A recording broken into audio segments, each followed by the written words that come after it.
Nokia hasn't stopped talking about design since the announcement of the Nokia 3, Nokia 5 and Nokia 6. Just as you'd expect, the story here is very much the same. The Nokia 8 starts life as a block of aluminium, hewn into smartphone form, with a soft curve across the back and rounded edges to make it sit comfortably in the hand. Unlike the Nokia 6, its larger but less spec'd sibling, there are no sharp edges here. Just a phone that nestles into your hand with a feeling of premium quality. It has a glossy and low-friction finish, in need of a regular polish to keep it free of fingerprints, and it doesn't feel like metal, not like the HTC 10 or iPhone 7. One of the things that HMD Global has tried to do is move the antenna lines so they don't break the visual appeal of the back of the phone. These sit to the top and bottom of the phone, so there's a plastic area that's almost the same color as the rest of the phone, but not quite. From a design point of view, it saves the rear of the phone, but the colors don't quite match. The blue perhaps blends the best, but the steel gray color is decidedly different, with a silver versus gray look. The same applies to the infill around the camera. Aside from the slightly chintzy chrome trim, the blue background then doesn't match the color of the body of the phone. It's something that makes the Nokia 8 look a little cheap. Ignoring that fact, the biggest talking point about the Nokia 8 is likely to be the polished copper color option. While Samsung is pushing its amazing coral blue, Nokia is punching hard with this copper phone. It looks wonderful and has been created through repeated anodization and polishing. It's not quite the solar red HTC U11, but it's a unique look. And although there was an early suggestion it wouldn't be available everywhere, you can get it from Carphone Warehouse in the UK. The front of the handset looks like any number of smartphones from the past few years, with a bottom fingerprint scanner flanked by the recent taps and back touch controls and a fair amount of bezel top and bottom of the display. That makes this design feel a little old, and with recent launches like the OnePlus 5T and Honor 7X pushing 18:9 displays instead, it's not just the top price phones that are pushing this new display format. With all that said, the Nokia 8 is one of the most affordable devices at this level of spec. While the LG V30 or Samsung Galaxy S8 might be better looking, they're also a lot more expensive. While it's not as waterproof as some, it does have an IP54 rating. As you'd expect, the Nokia 8 sits on the Qualcomm Snapdragon 835 platform. We've seen great things from this latest version of Snapdragon, and the Nokia 8 joins the likes of the HTC U11 and Samsung Galaxy S8 in offering this premium hardware. It means that there's plenty of power on offer, and power is something that the Nokia 8 needs, because it has some intensive offerings like the ability to live stream video from both the front and rear cameras in Nokia's dual sight feature, but more about that in the camera section. To deal with the demands that might be put on the hardware, Nokia has opted for a water-cooled solution, with a big copper pipe running diagonally through the internals, combined with graphite head shielding. We've not found it to get hot, but similarly, we've not found overheating to be a problem with other Snapdragon 835 devices either. What this phone does share with those devices is speed and fluidity. The Nokia 8 is just as fast in daily tasks as its rivals, fast to move around, enter text and everything else. You expect that from good hardware paired with unsullied Android software. It's then a bit of a kick in the teeth that the slowest part of the performance is the camera, the one area of software that has been tweaked by Nokia. The battery is a typical size for this size and spec of device. It doesn't have the greatest endurance, but it will get you through a typical day, with fast charging to top you up. There's also a fast charger in the box to connect to the USB Type-C on the bottom of the phone. One thing that the Nokia 8 would benefit from is better battery saving options. It uses the stock Android approach, which is rather basic, feeling more like a get-you-home power-saving mode, rather than a save battery all day to get you through the night approach that HTC, Samsung, LG and Sony offer. While there have been some major moves to increase the screen-to-body ratio of some smartphones, The Nokia 8 sticks to a conventional 16:9 aspect for the 5.3-inch display. That means it comes with bezel top and bottom, which HMD Global explained away as a perfect place to accommodate the camera and fingerprint scanner. There's no notch or awkwardly positioned rear scanner here, but at the same time, it's strictly an established approach to display design.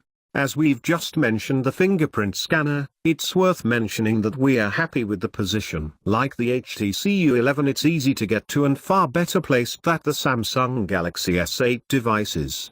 It seems a little slower than HTC's application, however, taking a little longer to unlock in our experience, but it generally does what it's supposed to do. Back to the display. At 5.3 inches there's plenty of space. But you can see that the more aggressive 18:9 displays will catch the eye more readily, especially as there's now affordable options in that aspect too. However, the LCD display in the Nokia 8 looks great. It's bright, rated at 700 nits, meaning it cuts through glare on sunny days without a problem. It also has a nice color balance, something that's become a focus on devices since the launch of the Pixel XL2. This is an LCD display, so sits firmly in the realistic color ranges, and while the icons might not pop with saturated colors like you get elsewhere, we like the overall look. If you're a fan of HTC flagship displays, you'll probably take to the Nokia 8 too. Fire up Star Trek Discovery on Netflix and you're rewarded with wonderful balance and detail, not overstressing the highs to the detriment of the shadows and keeping those skin tones accurate. There is some dimming when you view from angles other than directly face on, with a slight red color shift, but it's not a huge problem. The biggest downside to this display is when it comes to scrolling when the night light is enabled. This feature reduces the blue light coming from the display.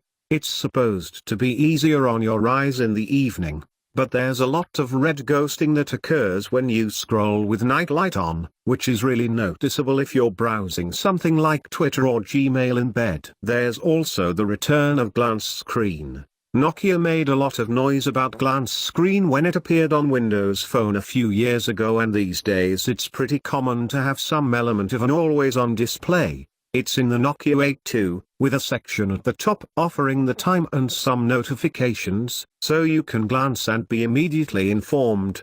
But then pretty much every other phone has some form of always-on display these days too. Nokia fans will welcome the Zeiss branding on the rear of this Nokia smartphone. The reinvigorated partnership sees Zeiss adding its expertise to ensure the quality that's coming out of this new dual camera arrangement, which adds some interesting options to the mix.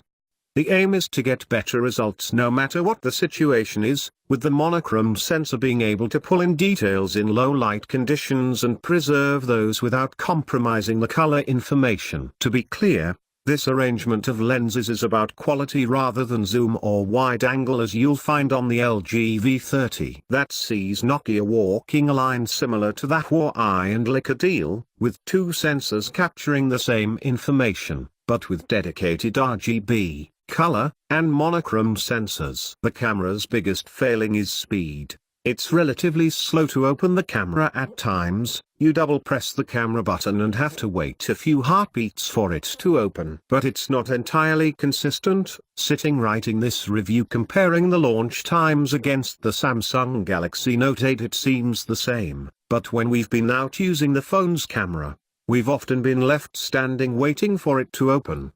In low light, it's also pretty slow to focus and capture, which you notice when you deploy this camera after dark. Low light results are average, despite the arrangement of cameras designed to give you better performance in the dark. In dim conditions there's plenty of noise. As it gets darker the shutter speed slows, so blurred results are pretty common. One of the big things that's improved smartphone photography in recent years is HDR. Nokia offers Auto HDR, and this will aim to balance out your photos, but it's not currently up to the standard of Samsung or the leading Pixel phones. When it comes to HDR, it's pretty much a lag-free experience, which is good, but the Nokia 8 doesn't produce hugely exciting photos. There's also the option to switch between the sensors capturing the data, so you can have twin, color or mono. This will give you great monochrome photos.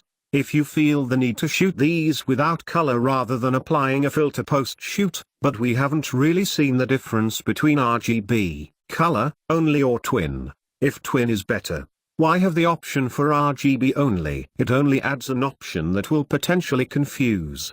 In truth, most will probably be happy with the Nokia 8's performance. But find yourself with an old Pixel in your hands and you'll be getting better performance on the photo front.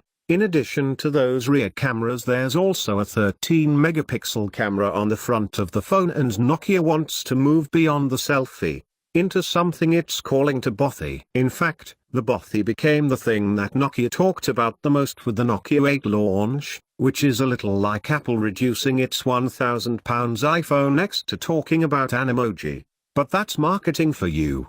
Using the dual-sight camera mode, you'll be able to take front and back photos, but the twist is that the Nokia 8 will also let you capture video from the front and back cameras at the same time. Oh, and it will let you live stream this video too, so you can share your experiences. You'll get access to Facebook and YouTube right from the video window, so you'll be able to get live reactions on your screen as your watches get involved. As much as we want to be little bothies, we've used it on a couple of occasions with fun results. It seems to be a camera feature you roll out late one night in a bar and share, so if nothing else, there's some novelty fun to be had in the world of bothies. Originally launching on Android 7.1.1 Nugget, the update to Oreo arrived in November, making the Nokia 8 one of the first devices to update. It's certainly seen off big players like Samsung when it comes to updating.